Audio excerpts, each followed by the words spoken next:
جی doctor صاحب یہ کس چیز نے، افطار میں بھی آپ سے بات ہو رہی تھی، لیکن کس چیز نے ہمیں روک رکھا ہے اس چیز سے؟ مطلب جیسے فار انسٹنس اٹینشن کی بات ہو رہی تھی، تو are we on some kind of a vacation? ہم چھٹیوں پہ ہیں یا ویسے ہی دھیان نہیں جا رہا، یا کہہ رہے ہیں چلو ہو جائے کوئی گل نہیں، پھر اینا کچھ ہو گیا ہوں اور بھی کی کریے سی پھر ہور؟ بسم اللہ الرحمن الرحیم۔ ہم اس چوتھے دور میں ہیں جو زوال کا، ذلت کا، مسلمانوں کی رسوائی کا، شرمندگی کا، اور وہ ہوا اکھڑ جانے کا جو اللہ تعالیٰ نے قرآن میں تذکرہ فرمایا ہے کہ دیکھو اتحاد نہ چھوڑنا، دیکھو اللہ رسول کا ساتھ نہ چھوڑنا، ورنہ تمہاری ہوا اکھڑ جائے گی۔ تو ہماری ہوا اکھڑ گئی ہے اصل میں۔ ہم لوگ دنیا میں کہیں پر بھی تھے، آپ کچھ بھی کوئی بھی زبان بولتے تھے، کسی بھی رنگ و نسل کے تھے، آپ کا فیصلہ قرآن پر ہوتا تھا۔ بھلے آپ کا عمل کم بھی ہو، لیکن آپ کا یقین کامل اتنا تھا اللہ کی کتاب پر کہ ہمیں جوڑنے والی، ہمارے فیصلے کرنے والی یہ ایک کتاب ہے۔ پھر دھیرے دھیرے وہ چھوٹ گئی ہمارے ہاتھ سے۔ وَاعْتَصِمُوا بِحَبْلِ اللَّهِ جَمِيعًا وَلَا تَفَرَّقُوا۔ اللہ نے کہا نا کہ اللہ کی رسی کو، اللہ کی شریعت کو مضبوطی سے تھام لو، اور دیکھو الگ الگ مت ہونا، یہ جدا جدا نہ ہونا۔ ہم لوگوں کی آج پہچان ہے، آپ وہابی ہیں، میں بریلوی ہوں، یہ دیوبندی ہیں، وہ شیعہ ہیں، وہ سنی ہیں۔ آپ کے منہ سے ایک یہ لفظ نہیں نکلتا میں مسلمان ہوں۔ آپ کی کوئی نہ کوئی کلٹ ہے جس کے نام سے آپ بولتے ہو۔ اب بات یہ ہے کہ اللہ تعالیٰ نے صاف الفاظ میں کہا تمہاری ہوا نہیں اکھڑنی چاہیے۔ نور بھائی ہماری ہوا اکھڑ گئی ہے۔ اب اس کو جیسے کہ عاصم بھائی نے کہا نا، اب ہمیں واپس اس مالک کی طرف جانا ہے، اس رسی کو مضبوطی سے یوں، جیسے اعتصام اس کو کہتے ہیں، یوں کر کے جس میں ہوا بھی نہ نکلے، تو ایسے پھر سے تھامنا ہے۔ پھر ہم کوئی بھی زبان بولیں، کہیں بھی رہیں، ہماری نسبت ایک ہونی چاہیے۔ اچھا، وہ آپ نے جو تھامنے کی بات بتائی، چلیں ہم اس میں ساتھ ہی کر لیں، عمیر بھائی بھی بیٹھے ہیں، سارے بیٹھے ہیں۔ میں میرے خیال 3-4 سال کا تھا جب ہم ٹورنٹن مارکیٹ میں ہم نے شاہ فیصل کو ابا نے کندھے پہ بٹھایا اور وہ دیکھا وہ اسلامک سمٹ کے لیے آیا، تو اس میں ایسے ہی کر کے سب نے ہاتھ پکڑے تھے۔ تو وہ اگلے سارے سالوں میں ان سب کا انجام ہم نے دیکھ لیا جن نے ہاتھ پکڑے تھے۔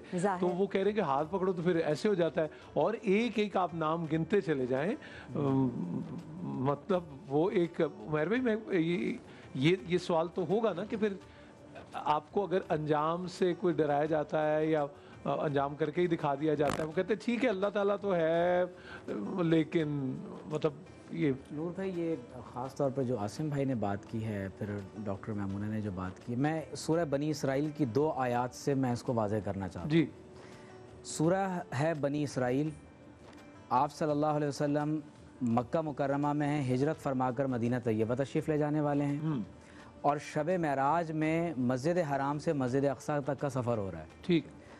اور ہجرت کے فوراً بعد جوز فوری طور پر ایڈریسیز بننے جا رہے ہیں۔ اب اللہ تعالیٰ کیا فرماتا ہے؟ فَإِذَا، اللہ تعالیٰ فرماتا ہے وَقَضَيْنَا إِلَىٰ بَنِي إِسْرَائِيلَ فِي الْكِتَابِ، ہم نے بنی اسرائیل کے لیے اپنی کتاب میں اس بارے میں ان کو آگاہ کر دیا تھا، لَتُفْسِدُنَّ فِي الْأَرْضِ مَرَّتَيْنِ، کہ تم زمین میں ضرور بے ضرور 2 مرتبہ فساد پیدا کرو گے، وَلَتَعْلُنَّ عُلُوًّا كَبِيرًا، اور تم بہت زیادہ سرکشی کرو گے۔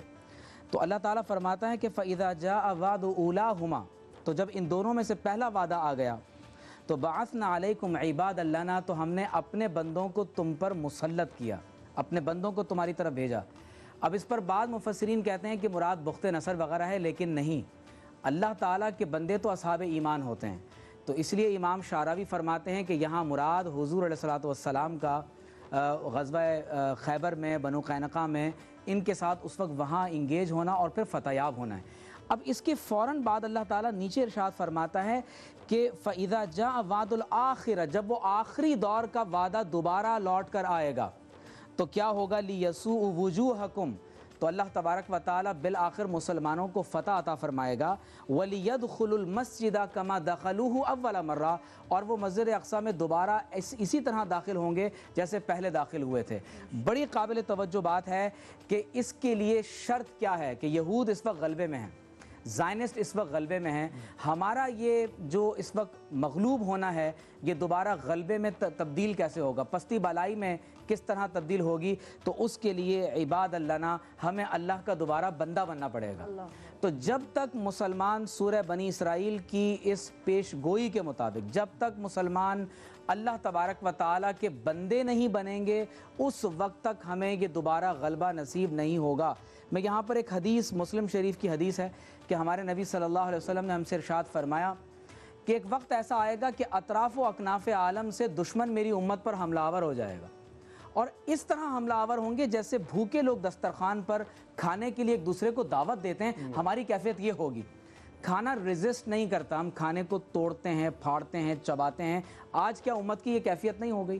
2.25 ارب مسلمان آپ کے پاس، یعنی ملینز کی تعداد میں ریگولر اور ارریگولر ٹروپس آپ کے پاس موجود ہیں، اس کے باوجود مسجد اقصیٰ جل رہی ہے اور آج اس کو ڈیمالش کرنے کی انٹرنیشنل میڈیا پر باتیں ہو رہی ہیں۔ تو میں یہ گزارش کروں گا کہ ہمارے نبی صلی اللہ علیہ وسلم نے فرمایا کہ وجہ کیا ہے، مرض کہاں لاحق ہوگا؟ فرمایا کہ تمہارا روب دشمن کے دلوں سے نکال دیا جائے گا اور دشمن کا روب تمہارے دلوں میں ڈال دیا جائے گا اور ہمارے دلوں میں وہن پیدا ہو جائے گا۔ پوچھا گیا وہن کیا ہے؟ تو فرمایا حب الدنیا و کراہیت الموت، دنیا کی محبت اور موت اور شہادت کی ناپسندیدگی۔ آج آپ دیکھ لیجئے پوری امت مسلمہ میں یہی 2 بڑے ایسے مسائل ہیں، ایک عام چھوٹے سے آدمی سے لے کر ایک بڑے حکمران تک۔ جب دنیا کی محبت انسان میں اس قدر گھر کر جائے کہ ہم اپنی قوم اور ملت کا سودا بھی کریں، ہم اپنے دین کا بھی سودا کریں، تو پھر نتائج وہی ہوتے ہیں جو ہمارے سامنے۔